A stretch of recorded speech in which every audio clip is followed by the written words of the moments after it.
Chapter 7 of The Mad King. The Real Leopold. 2 hours later, a horseman pushed his way between tumbled and tangled briars along the bottom of a deep ravine. He was hatless, and his stained and ragged khaki betokened much exposure to the elements and hard and continued usage. At his saddle bow, a carbine swung in its boot, and upon either hip was strapped a long revolver. Ammunition in plenty filled the cross belts that he had looped about his shoulders. Grim and warlike as were his trappings, no less grim was the set of his strong jaw, or the glint of his gray eyes, nor did the patch of brown stain that had soaked through the left shoulder of his jacket tend to lessen the martial atmosphere which surrounded him. Fortunate it was for the brigands of the late Yellow Franz that none of them chanced in the path of Barney Custer that day. For nearly 2 hours the man had ridden downward out of the high hills in search of a dwelling at which he might ask the way to Tann. But as yet he had passed but a single house, and that a long untenanted ruin. He was wondering what had become of all the inhabitants of Lutha, when his horse came to a sudden halt before an obstacle which entirely blocked the narrow trail at the bottom of the ravine. As the horseman's eyes fell upon the thing, they went wide in astonishment, for it was no less than the charred remnants of the once beautiful gray roadster that had brought him into this 20th century land of medieval adventure and intrigue. Barney saw that the machine had been lifted from where it had fallen across the horse of the Princess von der Tann, for the animal's decaying carcass now lay entirely clear of it.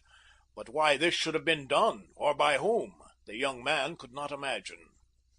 A glance aloft showed him the road far above him, from which he, the horse, and the roadster had catapulted, and with the sight of it there flashed to his mind the fair face of the young girl in whose service the thing had happened.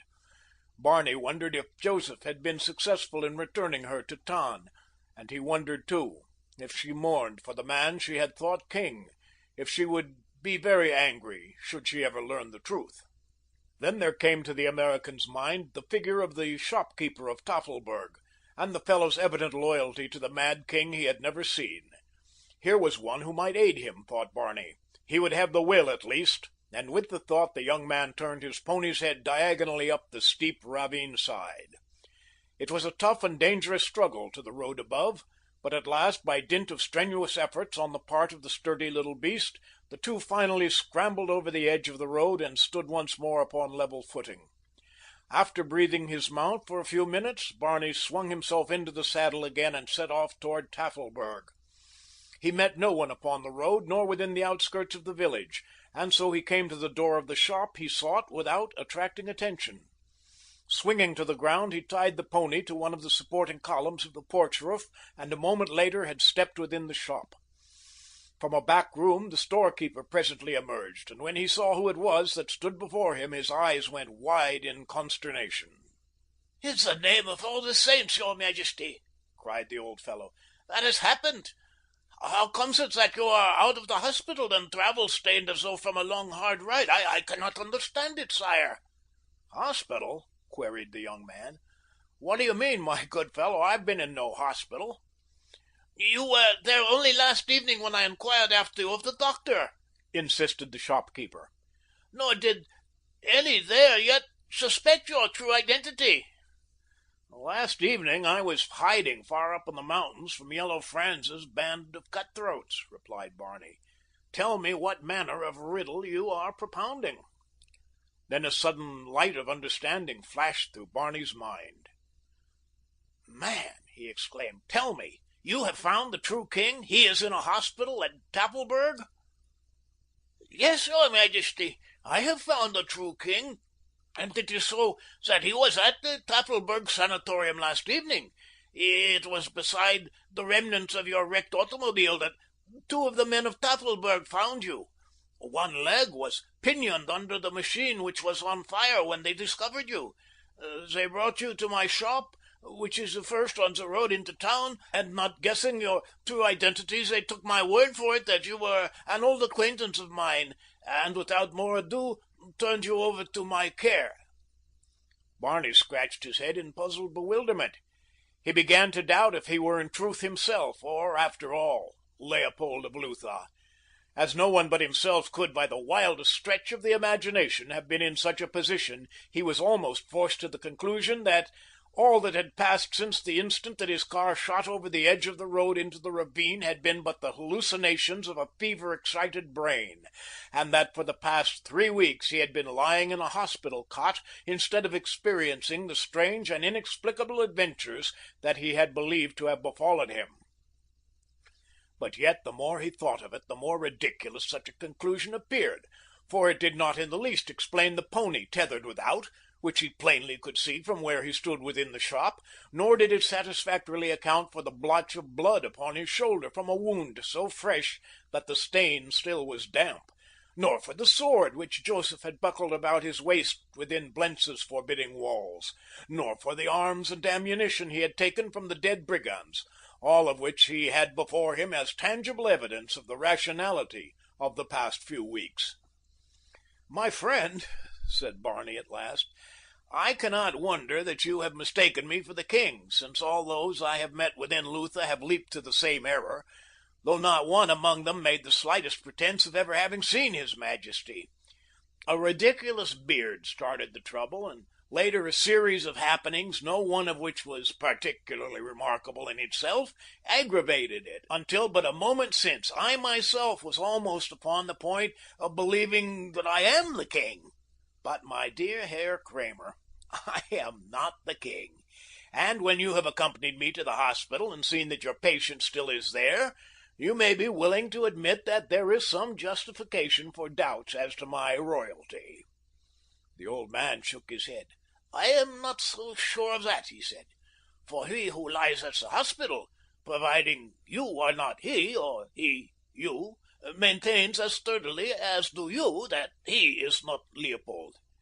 If one of you, whichever be king, provided that you are not one and the same, and that I be not the only maniac in the sad muddle, if one of you would but trust my loyalty and love for the true king and admit your identity, then I might be of some real service to that one of you who is really Leopold.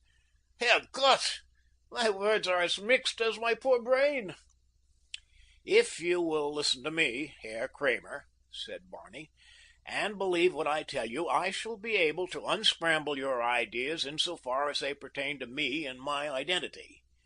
As to the man you say was found beneath my car, and who now lies in the sanatorium of Tafelberg, I cannot say until I have seen and talked with him. He may be the king, and he may not be. But if he insists that he is not, I shall be the last to wish a kingship upon him. I know from sad experience the hardships and burdens that the thing entails." Then Barney narrated carefully and in detail the principal events of his life, from his birth in Beatrice to his coming to Lutha upon pleasure.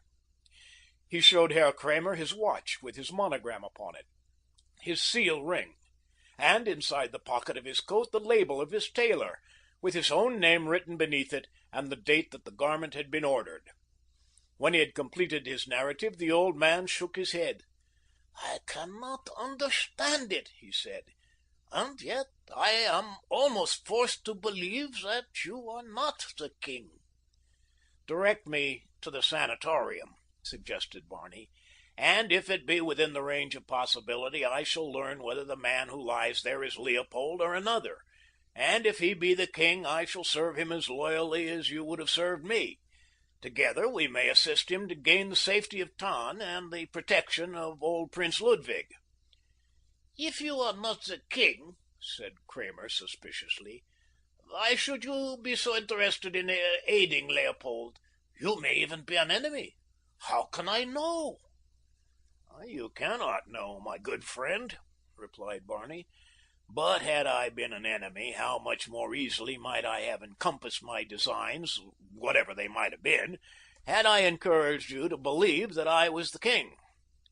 The fact that I did not must assure you that I have no ulterior designs against Leopold." This line of reasoning proved quite convincing to the old shopkeeper, and at last he consented to lead Barney to the sanatorium. Together they traversed the quiet village streets to the outskirts of the town, where in large park-like grounds the well-known sanatorium of Tafelberg is situated in quiet surroundings. It is an institution for the treatment of nervous diseases to which patients are brought from all parts of Europe, and is doubtless Lutha's principal claim upon the attention of the outer world. As the two crossed the gardens which lay between the gate and the main entrance and mounted the broad steps leading to the veranda, an old servant opened the door and, recognizing Herr Kramer, nodded pleasantly to them. "Your patient seems much brighter this morning, Herr Kramer," he said, "and has been asking to be allowed to sit up." "He is still here, then?" questioned the shopkeeper with a sigh that might have indicated either relief or resignation. "Why, certainly. You did not expect that he had entirely recovered overnight, did you?" "No," replied Herr Kramer, "not exactly. In fact, I did not know what I should expect." As the two passed him on their way to the room in which the patient lay, the servant eyed Herr Kramer in surprise, as though wondering what had occurred to his mentality since he had seen him the previous day. He paid no attention to Barney other than to bow to him as he passed, but there was another who did, an attendant standing in the hallway through which the two men walked toward the private room where one of them expected to find the real Mad King of Lutha. He was a dark-visaged fellow, sallow and small-eyed, and as his glance rested upon the features of the American, a puzzled expression crossed his face. He let his gaze follow the two as they moved on up the corridor until they turned in at the door of the room they sought. Then he followed them, entering an apartment next to that in which Herr Kramer's patient lay. As Barney and the shopkeeper entered the small, whitewashed room, the former saw upon the narrow iron cot the figure of a man of about his own height. The face that turned toward them as they entered was covered by a full, reddish-brown beard, and the eyes that looked up at them in troubled surprise were gray. Beyond these Barney could see no likenesses to himself, yet they were sufficient, he realized, to have deceived any who might have compared one solely to the printed description of the other. At the doorway Kramer halted, motioning Barney within. "It will be better if you talk with him alone," he said. "I am sure that before both of us he will admit nothing." Barney nodded, and the shopkeeper of Tafelberg withdrew and closed the door behind him. The American approached the bedside with a cheery "Good morning." The man returned the salutation with a slight inclination of his head. There was a questioning look in his eyes, but dominating them was a pitiful, hunted expression that touched the American's heart. The man's left hand lay upon the coverlet. Barney glanced at the third finger. About it was a plain gold band. There was no royal ring of the kings of Lutha in evidence, yet that was no indication that the man was not Leopold, for were he the king, and desirous of concealing his identity, his first act would be to remove every symbol of his kingship. Barney took the hand in his. "They tell me that you are well on the road to recovery," he said. "I am very glad that is so." "Who are you?" asked the man. "I am Bernard Custer, an American. You were found beneath my car at the bottom of a ravine. I feel that I owe you full reparation for the injuries you received, though it is beyond me how you happened to be found under the machine. Unless I am truly mad, I was the only occupant of the roadster when it plunged over the embankment." "It is very simple," replied the man upon the cot. "I chanced to be at the bottom of the ravine at the time, and the car fell upon me." "What were you doing at the bottom of the ravine?" asked Barney quite suddenly, after the manner of one who administers a third degree. The man started and flushed with suspicion. "That is my own affair," he said. He tried to disengage his hand from Barney's, and as he did so the American felt something within the fingers of the other. For an instant his own fingers tightened upon those that lay within them, so that as the others were withdrawn his index finger pressed close upon the thing that had aroused his curiosity.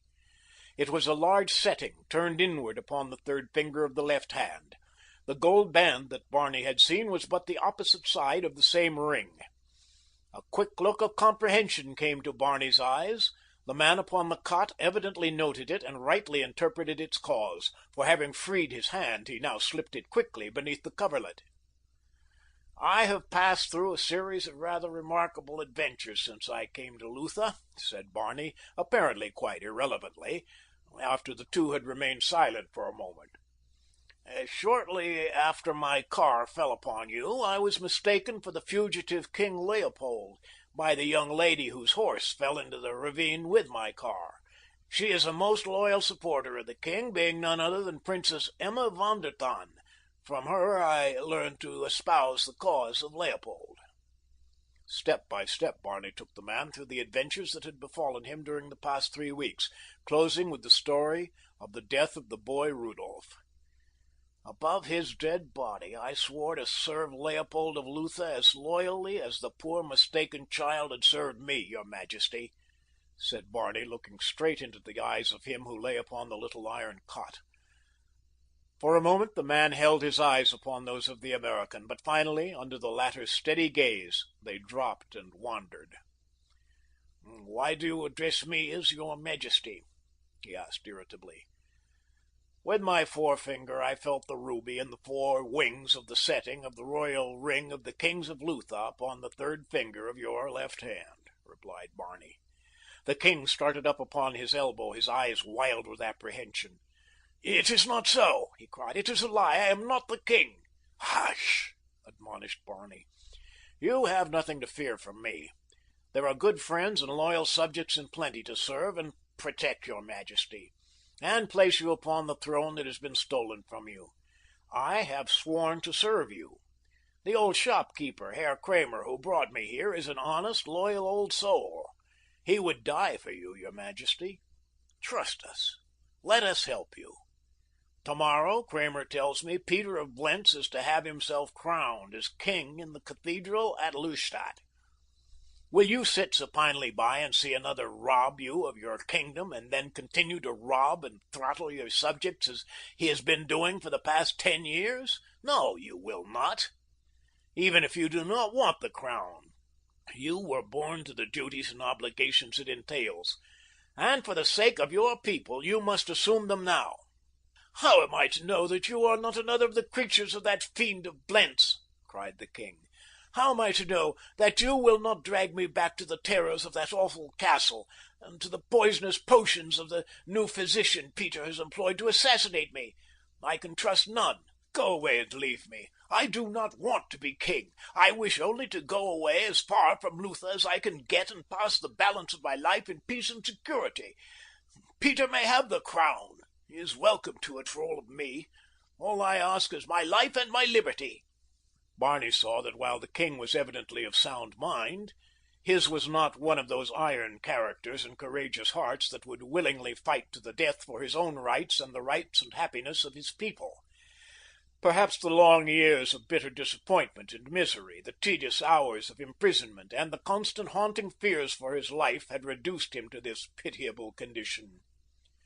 Whatever the cause, Barney Custer was determined to overcome the man's aversion to assuming the duties which were rightly his, for in his memory were the words of Emma von der Tann, in which she had made plain to him the fate that would doubtless befall her father and his house, were Peter of Blentz to become king of Lutha. Then, too, there was the life of the little peasant boy. Was that to be given up uselessly for a king with so mean a spirit that he would not take a scepter when it was forced upon him? And the people of Lutha, were they to be further and continually robbed and downtrodden beneath the heel of Peter's scoundrelly officials because their true king chose to evade the responsibilities that were his by birth? For half an hour Barney pleaded and argued with the king, until he infused in the weak character of the young man a part of his own tireless enthusiasm and courage.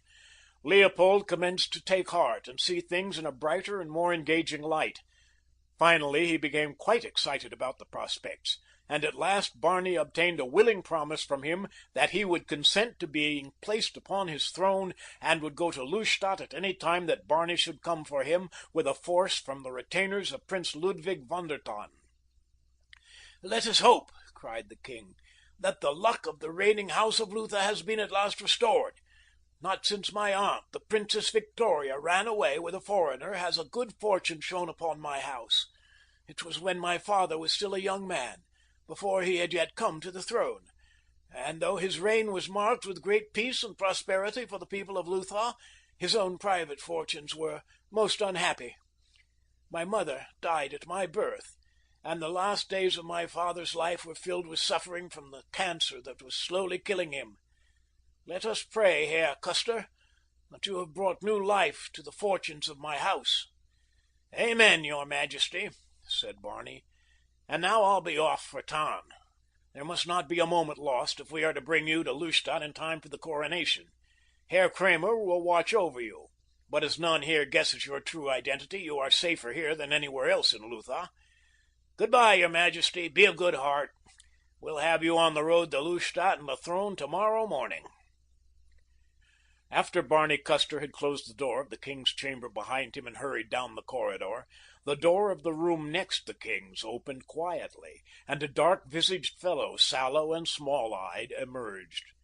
Upon his lips was a smile of cunning satisfaction as he hastened to the office of the medical director and obtained a leave of absence for 24 hours. End of chapter 7.